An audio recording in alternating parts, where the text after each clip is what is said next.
সন্দেহ তো পুলিশ তো মোটামুটি আইডিয়া করেছে, কারা করেছে, ঠিক আছে। সন্দেহ বলতে এটা অনেক আগেরই দ্বন্দ্ব। ইট মার্ডার সাজ্জাদ, ইন্ডিয়ার যিনি বড় সাজ্জাদ বলা হয় আর কি, ওনার নেতৃত্বে সব হচ্ছে। যিনি গুলি করেছেন এদের কোনো রাজনৈতিক ব্যাকগ্রাউন্ড নাই, মূলত ওনারা হচ্ছে শিবির ক্যাডার। চট্টগ্রাম যে ইট মার্ডার আলোচিত ইট মার্ডার হয়েছে, ওটারই খুনি আসামি আজকে বহু বছর ধরে পালাতক ভারতে।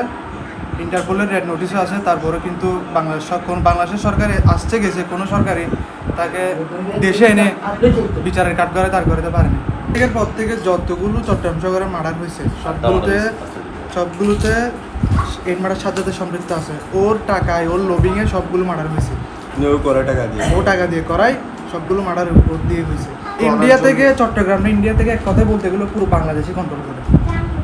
এই কন্ট্রোল করার জন্য এই মার্ডারের কন্ট্রোল করছে। সাপোজ আপনি একটা বিল্ডিং করছেন, আপনি চাঁদা দেন বাঁধা দিচ্ছেন, আপনারা মেরে দিচ্ছে, শেষ। আর বাঁচি যায় আমার বড় ভাই ছেলে আর কি। এখন আপনারা কি চাচ্ছেন মূলত? আইনের কাছে কি চাচ্ছেন? আইনের কাছে গেলো 5 তারিখের পর থেকে অনেক চাইছে, আইন কোনো বিচার করে নাই। আপনারা এখনো গুলি করে মারছে তো, আপনি মেডিকেল বেডে আছেন, আপনার মেডিকেল বেডেও চিকিৎসারত অবস্থায় আপনাকে চিকিৎসা করবে, ওদের দিয়ে আপনার মারাটা করতে পারবে, নো প্রবলেম। একদম ইনজেকশন পোস্ট দিয়ে করে ফেলতে পারবে।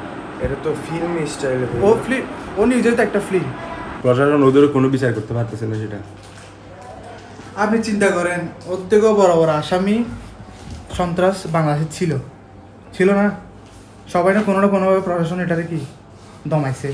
তো ও আজকে এত বছর চট্টগ্রামের লিয়াকত আলী থেকে শুরু করে ইট মার্ডার দিয়ে শুরু করে যে ইন্ডিয়া গেছে, ইন্টারপোলের রেড অফিসার পড়ার পরও ওরা দেশে আনতে পারছে আজকে কত বছর? আপনি হিসাব করেন। আমি লিয়াকত আলী বাদ দিলাম, ইট মার্ডার থেকে আপনি হিসাব করেন আজকে কয় বছর। যে এই যে এখন আমরা মানে আমার থেকে গেড়া নিচ্ছেন, মানে ওই সাক্ষাৎ নিচ্ছেন, আমরা আসলে আপনিও যে মানে এখন নিরাপত্তাহীনতা আছেন, আমরা নিরাপত্তাহীনতা আছি না। আমরা যে এখন যে কিছু বলবো একটু বলতে আমাদের কোনো মানে এই সমস্যা না হয়, এটা কোনো গ্যারান্টি নেই। মানে এটা পুরোপুরি একটা অনির্বতে আছে।